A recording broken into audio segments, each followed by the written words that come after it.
Hello everyone, welcome back to the channel, Must Love Labs. My name is Alan. On this channel we talk about tips and tools for how to raise, breed, and sell Labrador Retrievers as quality family pets.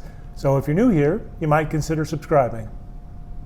In today's video, we're going to do some dog breeding business Q&A. This is where we answer questions that you folks have been asking on the channel. Let's get into the content.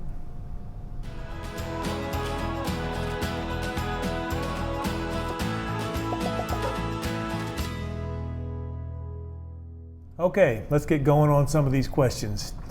Matea writes in and she says, I have a question. I've seen a few videos of dogs giving birth and some breeders tie the umbilical cord.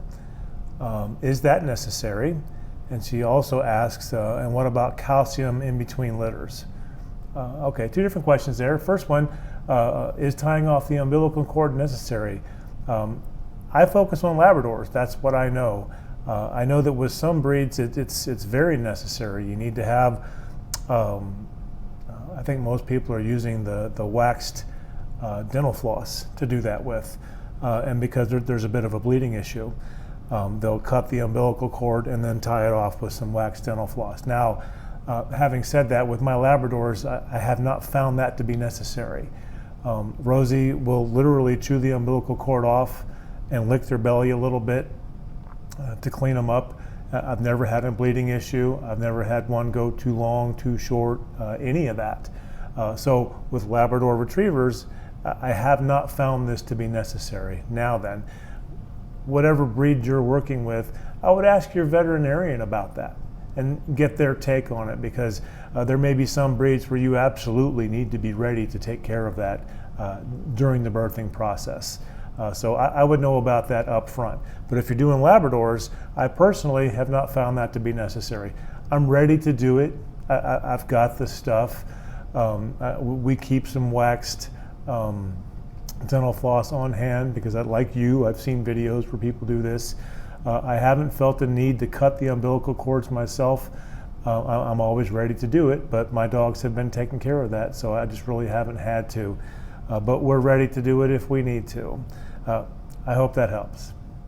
Hey folks, if you're getting value from this video, do us a favor and hit that like button. It really does help out quite a bit. And if you want to support our channel, we've got a Teespring store. I'll put a link in the description. You can stop by and check out a t-shirt or a coffee mug, and thanks in advance for doing that.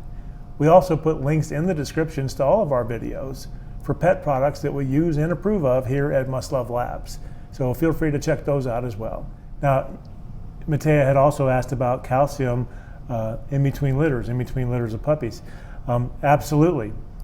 We're using Doc Roy's calcium supplement. I've mentioned this in other videos, and I'll put a link in the description to this. It's a wonderful product. I went on a bit of a supplement search for my Labradors, and I knew that I needed to have them on a calcium supplement. These mama dogs, they give up all of their calcium to their puppies, and it leaves them calcium deficient, and they'll be lethargic. You'll see their coat blow out, especially with Labradors. They've got a double coat, and they'll lose a lot of hair. Their energy level will drop off, and all of this is a direct result of them, the mama dogs, giving up their calcium to their puppies. So we need to have our mama dogs on a calcium supplement, and I'm using Doc Roy's, and it works out fine for me. There's a lot of them out there, and the reason I picked this one is because it's actually affordable. Some of them it's just crazy.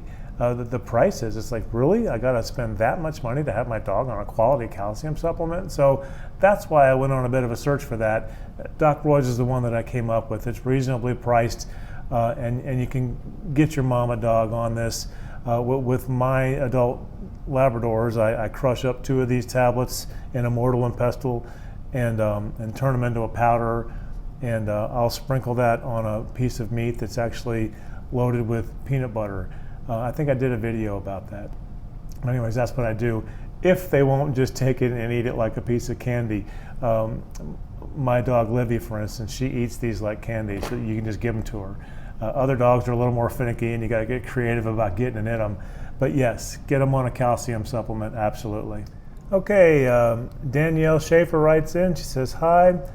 Love your puppy area. I guess you saw the puppy video that we made, the kennel tour part 2 actually. If you want to see where we house our puppies after they're 5 weeks old, that's what the kennel tour part 2 is. Weeks 0 through 5, we keep them in the house.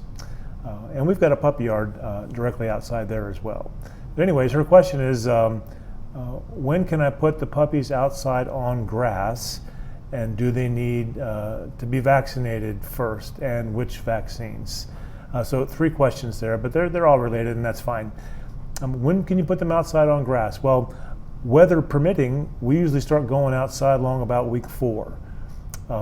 Their eyes have been open for a couple of weeks now, and they really need to get outside and start moving around, and mama dog starts needing to do some parenting, and we need to start getting them used to going potty outside, these kind of things. So again, weather permitting, long about week 4 is when we take them outside.